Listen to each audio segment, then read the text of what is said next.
నమస్కారం బీఆర్కే భక్తి ప్రేక్షకులందరికీ స్వాగతం. నేను మానస. ఈరోజు మనతో పాటు ఉన్నారు ప్రముఖ ఆధ్యాత్మికవేత్త, జ్యోతిష పండితులు మరియు ప్రొఫెసర్ డాక్టర్ ముల్లపూడి సత్యనారాయణమూర్తి గురువుగారు ఉన్నారు. గురువుగారిని అడిగి మే నెలలో 12 రాష్ట్రాల వారికి ఎలా ఉండబోతుందో అడిగి తెలుసుకుందాం. నమస్కారం గురుగారు. నమస్కారం మా మానస. గురుగారు, మే నెలలో ధనుసు రాశి వారికి ఎలా ఉండబోతుంది? శ్రీమాత్రే నమః, శ్రీ గురుభ్యో నమః. మనకి ధనుస్సు రాశి వారికి అందరికీ కూడా మే 29వ తేదీ వరకు యావరేజ్గా ఉంటుందమ్మా, మిశ్రమదాయకంగా. ఆ తర్వాత నుంచి కొంచెం బాగుంటుందన్నమాట.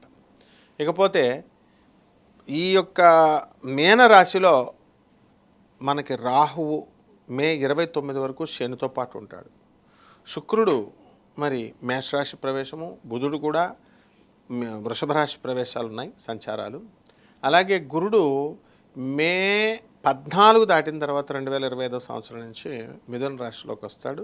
ఈ యొక్క కేతువు సింహరాశిలోకి వస్తాడు.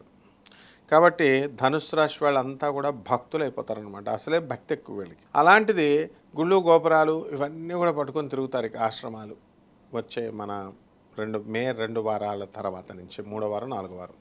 ఇక ఇవన్నీ మాకెందుకండి బాబు, డబ్బులు ఎలా ఉంటాయండి అని అడుగుతారు. ధనుస్సు రాశి వాళ్ళకి ఫుల్ క్యాష్, నో ప్రాబ్లం. ఇక వ్యాపారాల దగ్గరికి వచ్చేసరికి అన్ని రకాల వ్యాపారాలు చేసేస్తున్నారు వీళ్ళు. ఇంకా 2-3 రకాల వ్యాపారాలు ఆలోచిస్తున్నారు. ఓ పక్క హాస్టల్స్ నడుపుతున్నారు, ఓ పక్క ఫుడ్ ఇది రెస్టారెంట్లు నడుపుతున్నారు. సాఫ్ట్వేర్ ఉద్యోగాలు చేయండిరా నాయన అని మీకు కరోనా టైంలో ఇస్తే అక్కడ ల్యాప్టాప్ ఆన్ చేసేసి అలాగే టీ స్టాల్ నడిపేసేవారు. 2-3 వ్యాపారాలు చేసేసిన వాళ్ళు ఉన్నారు. ఇప్పుడు ఇంటీరియర్ డిజైన్లు చేసేస్తున్నారు కొంతమంది. ఈ రకంగా ఈ యొక్క ధనుస్సు రాశి వారంతా కూడా పార్ట్ టైం జాబులు ఎక్కువ చేసేస్తూ ఉంటారు. ఈ రకంగా చేసుకొని ఉన్న జాబ్ మెయిన్ జాబ్ పోగొట్టుకుంటున్నారు. ఇప్పుడు సాఫ్ట్వేర్ ఇంజనీర్లు అంతా చాలామందికి రెసెషన్ పీరియడ్ నడుస్తుంది. కాబట్టి ఈ యొక్క మే నెలను కాస్త 14వ తేదీ వరకు కనుక కాలక్షేపం చేసినట్లయితే ఆ తర్వాత నుంచి బాగుంటుంది. ఇక ధనుస్సు రాశి అమ్మాయిలు హీరోయిన్లు అయిపోవాలనుకుంటున్నారు, సినిమాలకు వెళ్ళి ఎస్ వీళ్ళ కోరికలు తీరిపోతాయి, అందులో ప్రాబ్లమే లేదు. ఇక రకరకాలుగా ఈ రైతులు వ్యవసాయాన్ని చాలా బాగా చేస్తున్నారు. అయితే వీళ్ళు ఈ ధనుస్సు రాశి వాళ్ళకి మే 29 తర్వాత వ్యవసాయాలు కలిసి వస్తాయి. అంతవరకు ఏవో వ్యవసాయాలు చేసిన వర్షాలు రాక, లేకపోతే లేబర్ దొరక్క, ఈ రకంగా అనేకమైనటువంటి సమస్యలు అనేటటువంటివి వస్తాయన్నమాట.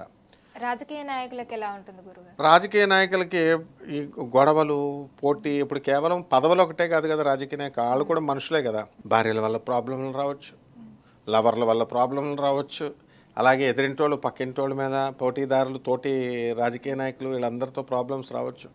వీళ్ళందరూ కూడా ధనుసు రాశి వాళ్ళకి ఉచ్చస్థితిగతుడైనటువంటి రవిగ్రహ ప్రభావం వలన వీళ్ళకి ఈ గొడవలు ఏమీ లేవన్నమాట. అంతా ప్రశాంతంగా ఉంటుంది. కాకపోతే వీళ్ళ పిల్లల తరపు నుంచి కొంచెం సమస్యలు రావడానికి అవకాశాలు ఉంటాయి. రాజకీయ నాయకుల పిల్లలు లవ్ మ్యారేజీలు చేసుకోవడానికి కొంతమందికి అవకాశాలు ఉన్నాయి. కాబట్టి అవి ఒక విధంగా శుభం అయినప్పటికీ కూడా ఒక విధంగా కాస్త నిరాశపరుస్తాయి అన్నమాట.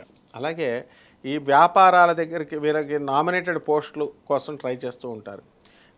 అవి తర్వాత ఏమో ఈ యొక్క జిల్లా లేకపోతే స్టేట్ పోస్టులు, పార్టీలో పోస్టులు ఇలాంటివి దొరుకుతాయి. కానీ మెయిన్ పోస్టులు డైరెక్ట్ ప్రత్యక్షంగా ఎమ్మెల్యేలు, ఎంపీలు ఇలాగ అవడాలు, ఆ ఎలక్షన్స్ లేవు కదా, అలాంటివన్నీ కూడా కొంచెం కష్టంగా ఉంటుందన్నమాట. అలాగే విద్యార్థులకు ఎలా ఉంటుంది గురుగారు? విద్యార్థులు చదువులో యావరేజ్గా ఉంటారమ్మా. మే 14 తర్వాత వీళ్ళు పుంజుకుంటారు. తర్వాత ఫారెన్ వెళ్ళాలి అనుకునేటటువంటి వాళ్ళంతా కూడా ఫారెన్లో వెళ్తారు. తర్వాత విద్యార్థులు అయితే గోల్డ్ మెడల్స్ కూడా కొడతారనమాట. తర్వాత కాంపిటీషన్ ఫెస్టుల్లో వెళితే ప్రైజులు అన్నీ కూడా వీళ్ళకే వచ్చేయడం అనేటటువంటివి జరుగుతాయి. అలాగే ఉద్యోగ పరీక్షలు రాస్తున్నారు చాలామంది, ప్రభుత్వ ఉద్యోగాలు రావాలని. అటువంటి వాళ్ళందరికీ కూడా ఉద్యోగాలు, గవర్నమెంట్ ఉద్యోగాలు, సాఫ్ట్వేర్ ఉద్యోగాలు, క్యాంపస్ ఇంటర్వ్యూలు రావడానికి అవకాశాలు ఉన్నాయమ్మా. ఓకే, వీళ్ళు ఎలాంటి పరిహారం చేసుకుంటే మంచి జరుగుతుంది గురుగారు?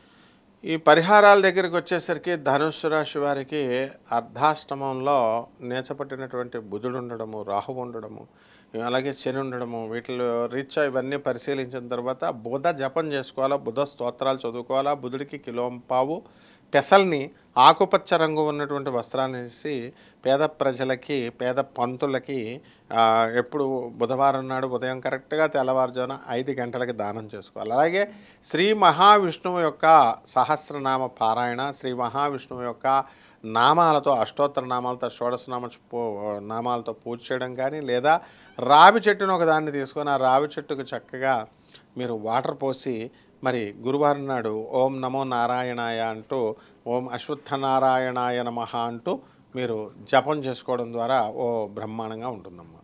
ఓకే గురుగారు, చాలా చక్కటి వివరణ అందించారు. ధన్యవాదాలు. ధన్యవాదాలమ్మా.